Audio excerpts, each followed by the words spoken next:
Europeans, they're so angry, but I was talking to somebody in the Trump transition team, and he said, we can't handle the calls from European and foreign leaders. They're coming in every second from the foreign minister, from the president, from the prime minister. Everybody wants to talk to Trump. Everybody wants to assure Trump they were on his team, that they agree with him, they support him. That wasn't true in 2016. And so they feel, at least, he has a singular level of public support, and he's going to do things that are going to be very radical. Even when you have the Houthis announce a few hours after the election that they want peace in the Red Sea. Why are European leaders suddenly scrambling to align with Trump? In this thought-provoking analysis, Victor Davis Hanson unpacks the global reaction to Trump's undeniable mandate. From foreign leaders' desperate outreach to unexpected geopolitical shifts, Hanson reveals how Trump's unpredictability and MAGA strategy are reshaping alliances and defying traditional norms. With a sharp lens on Trump's selection of JD Vance as a key ally, Hanson explains how unconventional choices and unyielding loyalty to the MAGA agenda are redefining Republican strategy.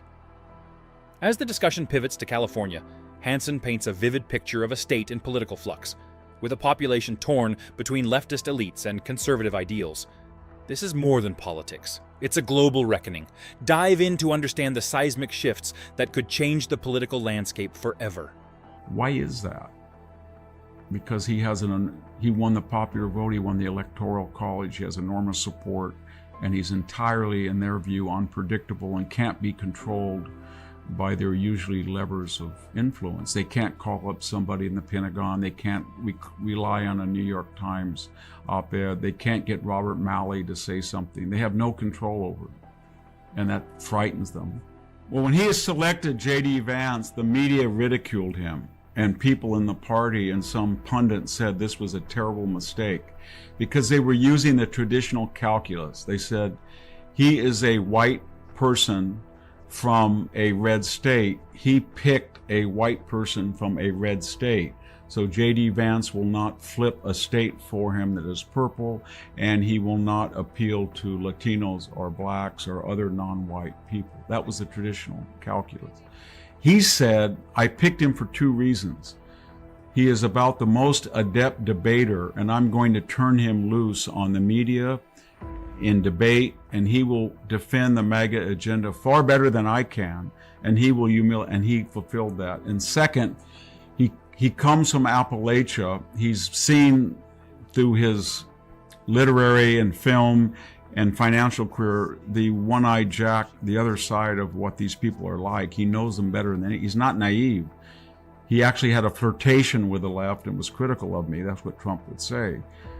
And he's the one person that I can trust that after I'm gone will continue the MAGA agenda and continue it with a very effective messenger. And so if you look at why he was selected, I think you'll see that it was largely due to Donald Trump himself, Eric Trump, and Donald Trump Jr. over the objections of all the political consultants.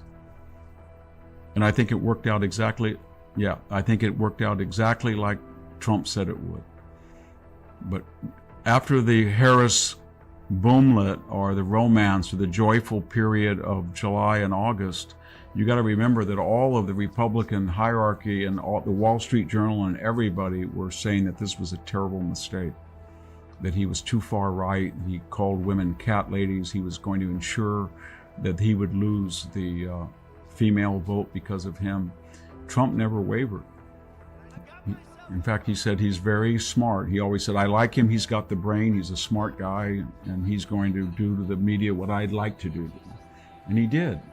It was a very inspired pick. He's got a charismatic, dynamic, young person who genuinely likes Donald Trump as a person and embraces his agenda, rather than a very familiar and kind of older politician who feels it's his duty to make excuses for Donald Trump and his heart isn't in it. That's a big difference. they have to convince people not to leave, because the people who voted for 32 years of Republican governors, or 10 million of them in the last 40 years, have left. So you have to stay and fight, Laura. That's the first thing.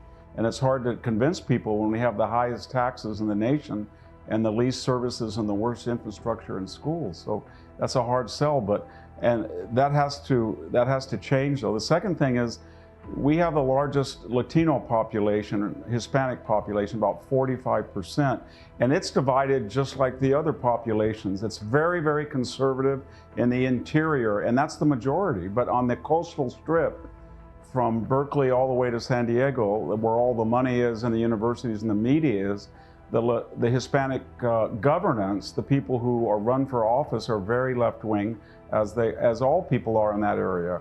And they don't represent the majority of Hispanic, just like the people on the coast seem to have their own la-la culture.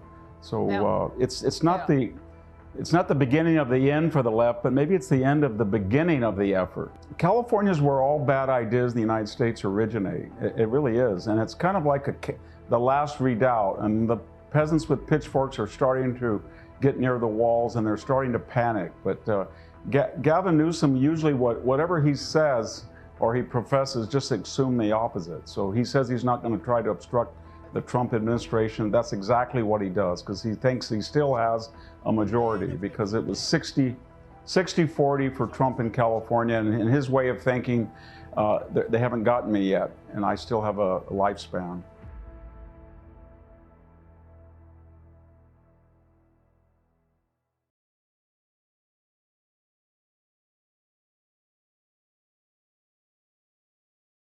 Scrambling, scrambling. Provoking, provoking.